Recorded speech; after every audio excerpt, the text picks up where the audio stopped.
No programa Hora e a Vez da Pequena Empresa de hoje, você vai ver. No dia 18 de abril, o Banco Central anunciou mudanças na taxa Selic e alguns bancos anunciaram redução de taxas em diversas linhas de crédito para as micro e pequenas empresas.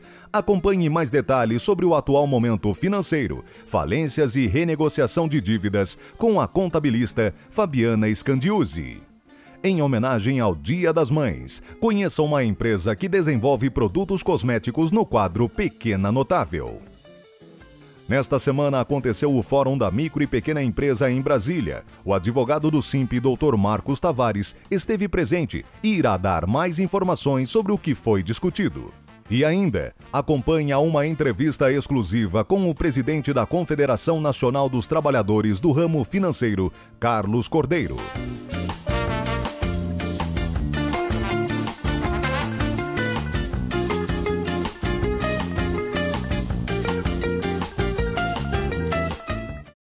Nesta semana aconteceu o Fórum da Micro e Pequena Empresa em Brasília. Acompanhe agora mais informações sobre os principais pontos discutidos no fórum. Essa semana reuniram-se as representações nacionais de micro e pequenas empresas no âmbito do Fórum Permanente da Micro e da Pequena Empresa, em Brasília, para deliberar e votar as novas coordenações pela iniciativa privada dos comitês temáticos, dos 6 diferentes comitês temáticos dentro do fórum. A SIMP tinha já há 2 anos a coordenação do Comitê Temático de Desoneração e Desburocratização. Com essa eleição, agora nessa terça-feira, a SIMP foi reconduzida e, portanto, continuará por mais 2 anos com a coordenação do Comitê Temático da Desoneração e Desburocratização. Significa que nós continuaremos coordenando os trabalhos no sentido de facilitar a vida do micro e do pequeno empresário, ou melhor, do empresário da micro e da pequena empresa. A desburocratização é fundamental para a formalidade e a manutenção formal dessas micro e pequenas empresas, assim como a desoneração, de maneira a que o empresário pague efetivamente preços justos, tenha custos adequados à sua realidade e às suas necessidades. No âmbito desse comitê temático, nós pretendemos ainda continuar o trabalho em relação à legalidade, ou melhor, a regulamentação da questão da penhora online, da desconsideração da personalidade jurídica da empresa, que acabou com as empresas de responsabilidade ilimitada no Brasil, fazendo com que todos os sócios respondam pessoal e ilimitadamente por qualquer dívida da sua empresa, o que é um absurdo, o que vai contra todos os princípios de empreendedorismo que nós temos. Da mesma forma, em matéria trabalhista, pretendemos que a legislação trabalhista contemple e reconheça as especificidades na relação capital-trabalho quando se trata de micro e de pequenas empresas. Uma realidade, numa relação completamente diferente daquilo que nós temos dentro das grandes e das médias empresas. Mesmo no que diz respeito à exportação de produtos e serviços, isso em trabalho conjunto com outros comitês temáticos no âmbito do fórum. Também pretendemos olhar para a desoneração e a desburocratização destes caminhos, para que mais ainda se estimule o empreendedorismo e o crescimento das micro e das pequenas empresas. Esse é o trabalho da SIMP e trabalho que nós pretendemos continuar dentro do Fórum Fórum Permanente da Micro e da Pequena Empresa e em todo o Brasil. Quando diante de 2 produtos, um nacional e outro importado, você prefere o importado. Desculpe, mas você fez um mau negócio. Primeiro, porque o nível técnico do Brasil está no mesmo nível dos produtos internacionais, às vezes melhor. Depois, porque quando deixa de comprar um produto feito em nosso país, você diminui nosso mercado interno. Resultado, menos empregos, menos oportunidades de trabalho. Prefira sempre produtos fabricados no Brasil. Uma campanha do Sindicato da Micro e Pequena Indústria do Estado de São Paulo. Apoie você também. Há pouco mais de 5 anos no mercado, esta empresa desenvolve produtos exclusivos para cuidar da beleza das mulheres brasileiras.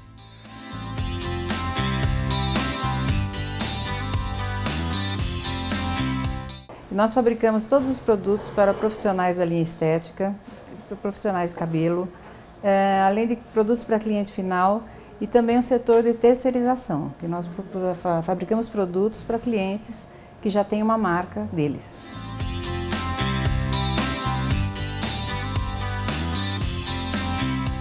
Olha, nós estamos querendo produtos que tivessem um apelo mais natural. Então, com princípios ativos naturais, como extratos vegetais, óleos essenciais, é uma coisa que quando a gente começou ainda não tinha muito no mercado. Então foi essa a tentativa. Para a época do Dia das Mães, a produção começou com meses de antecedência. Olha, o Dia das Mães é quando culmina tudo, né? Mas na verdade esse é um projeto que começa logo no começo do ano. Já se faz as diretrizes, aquilo que vai ser feito, e você já prepara a matéria-prima, já deixa tudo acertado com os clientes, e você prepara isso, por exemplo, todos os nossos Dia das Mães nós já entregamos a semana passada. Então o Dia das Mães para a gente já acabou, né? Nesse aspecto de entrega. Então é um projeto longo que se faz. Quando começa o ano, você já prepara Natal, já prepara o Dia das Mães e todas as datas comemorativas do ano.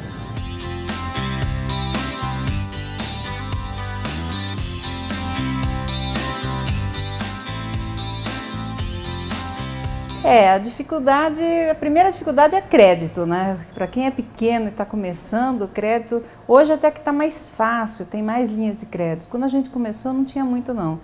E era muito difícil o acesso a elas, né? Hoje a microempresa tem mais acesso, então está um pouco mais fácil.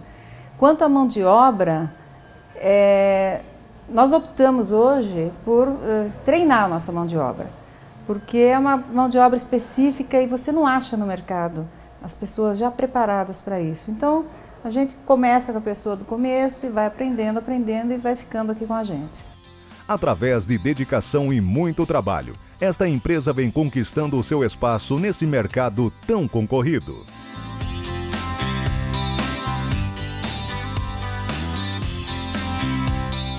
As micro e pequenas empresas já são 7 milhões em todo o Brasil e representam 22% do PIB nacional. 60% da mão de obra com carteira assinada trabalham em micro e pequenas. Por tudo isso, a Secretaria Especial para este setor é tão importante para o Brasil, para a nossa indústria, para o fortalecimento do mercado interno e para o aumento da nossa competitividade. Secretaria Especial da Micro e Pequena Empresa. O SIMP defende essa iniciativa. Apoie você também.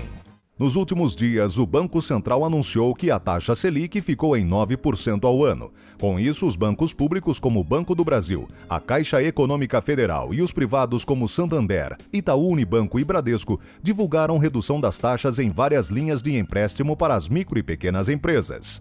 Desta maneira, o empreendedor que estiver inadimplente ou que possua alguma dívida com credores poderá aproveitar o bom momento.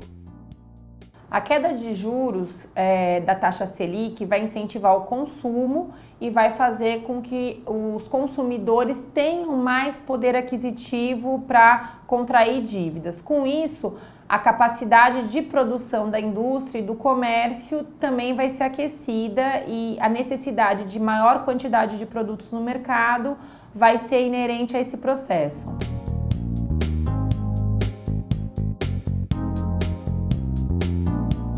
O micro e o médio empresário, as pequenas e as médias empresas, elas têm que estar muito atentas se vale a pena deixar o dinheiro aplicado na poupança ou se vale sacar esse dinheiro e investir na sua produção. Acho que o importante frisar nesse momento é que essa nova regra da poupança vale para as aplicações que acontecerem a partir do dia 3 de maio. Portanto, quem tiver dinheiro aplicado com data anterior deve fazer a conta se a remuneração da poupança é mais vantajosa do que pegar uma linha de crédito. Mas se o momento é bom, por que ainda temos números tão altos de micro e pequenas empresas falindo? As empresas elas acabam captando recursos nos bancos, ainda que com taxas acessíveis. Hoje nós estamos com a Selic de 9% ao mês, com viés de queda que deve acontecer na próxima reunião do Copom, inclusive reflexo da mudança na legislação que rege a poupança. Mas o problema maior é aonde empregar esse fluxo financeiro. Então o que acontece? Novembro, dezembro são meses cruciais para o pequeno e para o médio empresário, aonde ele tem um desembolso maior no seu fluxo de caixa, em decorrência das férias muitas vezes coletivas, em decorrência do pagamento do 13º, e a conclusão disso é que ele não consegue honrar as suas dívidas no começo do ano e faz com que os seus credores entrem com os pedidos de falência, como a pesquisa do Serasa demonstra nesse primeiro trimestre de 2012. O Simpe está atento a todas as questões que englobam importantes decisões e notícias aos micro e pequenos empresários.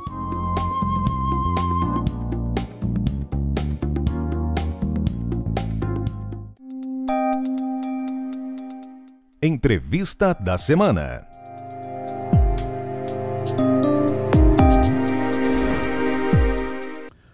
O nosso convidado de hoje é Carlos Cordeiro, que é presidente da Contraf. É um prazer tê-lo conosco. Obrigado, é um prazer estar aqui com você, Curi. O que vem a ser a Contraf? A Contraf é a Confederação Nacional dos Trabalhadores do Ramo Financeiro. O linguajar mais simples é a Confederação dos Bancários. Ou seja, trabalha com todos os bancos. Nós representamos 90% dos bancários do Brasil. Nós temos 540 mil bancários e nós representamos 90% desses bancários. Bem, na sua avaliação, qual a importância do sistema financeiro? Ele tem importância fundamental não só para os trabalhadores bancários, mas para todos os trabalhadores, para as empresas e para toda a sociedade, porque todo o crédito ele acaba passando pelo sistema financeiro.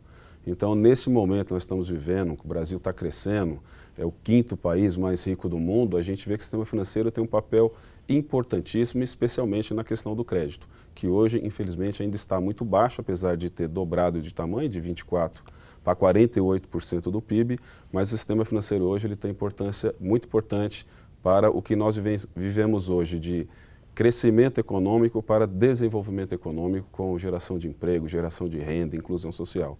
Isso o sistema financeiro é importantíssimo. Bom, quando se fala da importância do sistema financeiro, nós não podemos deixar de reconhecer que nesse momento histórico existe um grande embate da importância do sistema financeiro no mercado interno brasileiro, que é fundamental para o desenvolvimento, e o famoso spread bancário. Com a sua avaliação sobre o tema. Esse tema é o tema que está, como diz na gíria, pegando muito e é um tema que nos interessa demais, né? Nós achamos que a gente tem que contribuir com esse tema com a sociedade, né? O spread hoje é um componente extremamente importante do crédito e ele vai decidir as nossas opções entre as empresas investirem e a sociedade no seu consumo. Então, quanto maior o spread, menor será o investimento, menor será o consumo. Então, nós estamos muito contentes com essa medida que o governo brasileiro tem tomado através dos bancos públicos, porque a gente tem visto que o spread bancário do Brasil só perde para Zimbábue, numa pesquisa de 137 países. Então, nós estamos de olho nesse debate, estamos, inclusive, fazendo uma solicitação ao governo brasileiro para que a gente possa fazer uma conferência nacional sobre o sistema financeiro, onde nós queremos discutir muito o custo desse crédito, né? A gente pensa, alguns anos atrás, quando o Troster era o economista-chefe da FEBRABAN, ele dizia que o spread no Brasil era muito alto por conta de 4 motivos. A taxa Selic, a inadimplência, o compulsório e a questão dos próprios títulos públicos, né? Então, a gente vê que, passado o tempo, a inadimplência ela continua em níveis menores do que estava tempos atrás, o compulsório chegou a ser 60%, hoje está na casa dos 40%, a taxa Selic também chegou a ser 60% e hoje está em 9,75%. E, aliás, a lei de falências que os bancos reclamavam muito foi aprovada e os bancos têm hoje, principalmente, o retorno desses empréstimos que foram feitos. Então, nós vemos que todas essas medidas que os bancos pediam foram feitas e a gente viu que o spread praticamente não baixou. Em última análise, o que nós estamos falando é de rentabilidade do sistema financeiro. E aí eu queria voltar um pouquinho no passado, mas eu queria ouvir a sua análise. Quando se baixou na crise mundial a taxa de juros do mercado interno, muitos analistas diziam que o sistema financeiro público, que foi quem conduziu a queda na taxa de juros, ia quebrar. O que aconteceu na prática? Olha, na prática, em primeiro momento, as ações dos bancos públicos diminuíram de valor, né, mas ocorreu justamente o contrário do que os analistas falavam. Quer dizer, foi o maior lucro que os bancos tiveram, porque eles ganharam, inclusive, em volume, né? Então, quando começaram a baixar os juros, tiveram uma taxa menor do que haviam praticado, mas o efeito foi justamente o contrário. E é justamente esse efeito que nós gostaríamos de ver agora. Porque falando da rentabilidade, a rentabilidade média de um banco brasileiro está na casa de 23% sobre o patrimônio líquido dos bancos. Se compararmos isso com os países da Europa, com os bancos europeus, essa mesma taxa está em torno de 13%. Né? Para que as pessoas possam entender, é como se a gente tivesse um apartamento que vale R$100.000 e a gente alugasse esse apartamento, fôssemos morar com a sogra, já que todo mundo gosta da sogra, e em um ano esse aluguel rendesse R$25.000. Num apartamento de 100 mil, uma rentabilidade de 25%. Ou seja, em 3 anos nós teríamos 2 apartamentos que valem R$100.000. Isso é o que ocorre com os bancos. Porque é um sobre o outro. É um sobre o outro. Né? Então, ou seja, a cada 3 anos os bancos dobram o seu patrimônio. Agora, qual empresa que dobra o seu patrimônio em 3 anos? Qual o trabalhador que dobra a sua renda em 3 anos? Então, realmente, essa é uma também chamada de rentabilidade jabuticaba. Ela só existe aqui no Brasil. Bem, apesar desse cenário, existe uma iniciativa muito forte do governo federal via os bancos públicos para que incentive o crédito, conceda crédito, participe mais do mercado e um estudo que foi feito pelo IPEA. O que o IPEA fala sobre sistema financeiro? Olha, esse é um estudo extremamente importante. O IPEA comparou os bancos na Europa e comparou os bancos no Brasil. Né? Então, o IPEA pegou numa mesma modalidade de crédito, né? Ele viu que os bancos que atuam na Europa e atuam no Brasil, lá na Europa eles cobram a taxa de crédito pessoal, por exemplo, que ela varia entre 5% e 7% ao ano. E esta mesma modalidade de crédito praticada aqui no Brasil por esses mesmos bancos chegam a ser entre 70% e 80% ao ano, ou seja, mais de 10 vezes. Né? Então, o que justifica essa cobrança de taxa tão elevada de juros aqui no Brasil? E uma das hipóteses que o próprio IPEA coloca e nós concordamos é que no Brasil nós temos 160 bancos. Só que desses 160 bancos, os 6 maiores correspondem a 80% de toda a atividade bancária. De cada 10 agências, 9 são desses 6 maiores bancos. Dos ativos dos bancos, né, 80% são desses 6 maiores bancos. E a gente tem visto que você tem pouca concorrência. Né? Então, essa taxa de juros que é praticada aqui é muito em função desta concentração bancária, né, que a gente está vendo, né, que felizmente os bancos públicos estão tomando uma linha de fazer uma disputa de mercado diferente, baixando as suas taxas e forçando os bancos privados a irem atrás. Ou seja, na sua avaliação, a concorrência salutar, a concorrência do mercado interno, que é fundamental no sistema financeiro para as micro e pequenas empresas, se dará via os bancos públicos e que o regime de competência é que vai trazer a rentabilidade através do aumento do número e volume de operações com uma taxa menor, ou seja, opera muito mais e você cobra muito menos e você ganha a mesma coisa ou mais. É essa a filosofia? Olha, eu não tenho dúvida dessa filosofia. Porque os bancos reduzindo as suas taxas, você tem as empresas vão buscar mais crédito, né, elas vão empregar mais trabalhadores, os trabalhadores vão ter mais salários, né, vão ter um consumo maior, isso vai movimentar cada vez mais a nossa economia. Né? Então, não tenho dúvida que esse aquecimento do mercado via crédito, mas crédito a taxas adequadas, ela é extremamente importante, até porque nós temos hoje uma proporção do crédito em relação ao PIB que é de apenas 48%. Tem outros países que chega a ser 150%, outros países 200% do PIB. Então nós temos muito espaço para crescer, então não tenho dúvida que abaixando a taxa de juros, a lucratividade dos bancos ainda vai permanecer alta, porque nós vamos conseguir ganhar no volume. Os bancos vão emprestar mais, mas porém a taxas menores. Isso vai ser essencial para a gente transformar o que a gente chama de crescimento econômico em desenvolvimento econômico. Como é que é dividido o lucro hoje do sistema financeiro? Olha, boa parte dos bancos, eles ganham muito com tarifas bancárias, né, importante inclusive no debate do spread, tem um componente que é o custo de administração, o custo administrativo. E só com as tarifas, quer dizer, há 10, 12 anos atrás, os bancos arrecadavam em torno de 30% de uma folha dos funcionários.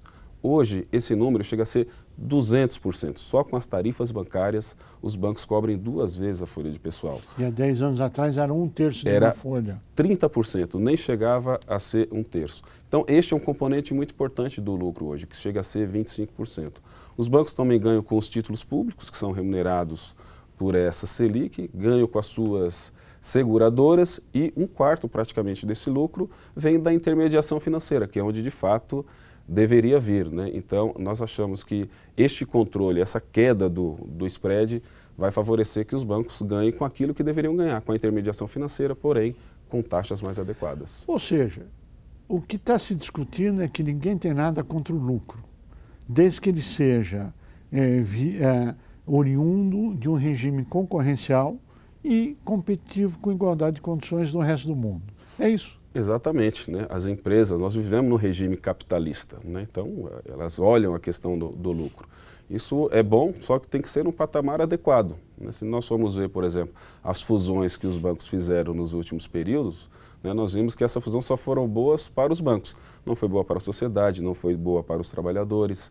Então nós temos que de fato olhar essa atividade bancária, precisa ter contrapartida para a sociedade em relação aos bancos, né? Que no momento nós estamos vendo que não tem nenhuma. Mercado interno, sistema financeiro e a nova classe social, com a ascensão de 38 milhões de pessoas que saiu da miséria absoluta e veio para a classe C. O spread, taxa de juros, é importante nesse momento para o mercado interno, para essa classe C? Olha, é fundamental, né? Primeiro, banco é concessão pública. Os recursos que estão lá é da sociedade. Então, primeiro, todo mundo tem que ter direito a ter conta em banco. Nós chamamos de universalização do serviço bancário. A inclusão bancária passa por isso. Você não pode ser discriminado pela sua renda, nem pela sua classe social, né? E é importante, ao ter um emprego, ao ter uma renda, você se utilizar de uma instituição financeira para fazer as suas aplicações, para guardar o seu dinheiro, para pedir os seus empréstimos. Isso serve tanto para os trabalhadores como para as empresas, né? Nós sabemos do dinamismo que é a nossa sociedade, né? Os fundos de pensão que estão dentro do sistema financeiro têm uma poupança extremamente elevada e essa poupança ela pertence aos trabalhadores, né? Então, se você tem um sistema financeiro forte, né, se você tem pessoas empregadas e com remuneração para fazer parte desse sistema, né, esse sistema ele tem que ser extremamente adequado para que a gente possa caminhar num regime de desenvolvimento econômico. Nós falamos muito da importância do sistema financeiro, nós falamos muito da importância da redução da taxa de juros, a competitividade. A grande pergunta é o seguinte: com todo esse entrave que nós estamos ouvindo pela imprensa, você acredita no risco do sistema financeiro dizer eu vou parar de operar, não vou emprestar dinheiro e vamos ver o que os bancos públicos farão? Ou essa hipótese, na sua avaliação, está descartada? Esse, para mim, é o risco zero, né? Porque existe uma concorrência entre os bancos, inclusive para ver quem tem um lucro maior, quem tem uma rentabilidade maior. E eu não tenho dúvida de que com essa ação dos bancos públicos, o lucro dos bancos públicos e a própria sua rentabilidade, ela tende a crescer. Tanto que você já vê banco privado no mesmo caminho dos bancos públicos. Então, para mim, esse risco dos bancos privados ficarem parados, ele é nulo, ele não existe, tanto que já tem banco privado fazendo isso. Nós chegamos ao final do nosso tempo e eu pediria as suas considerações finais. Olha, Cury, primeiro eu queria muito agradecer o espaço e parabenizá-lo pelo programa, né? Esse é um debate que nós deveríamos fazer mais em relação ao sistema financeiro. Ele parece que é tão complicado e não é. Nós vamos popularizar esse tema.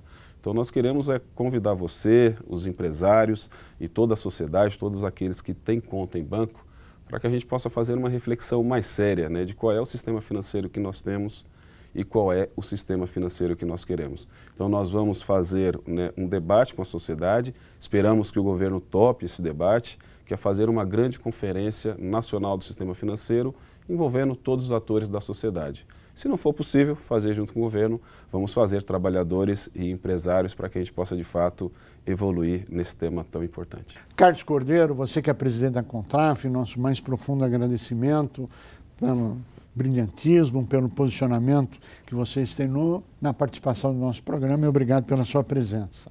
A você que esteve conosco, nosso mais profundo agradecimento, com a certeza que estaremos juntos na semana que vem. Até lá!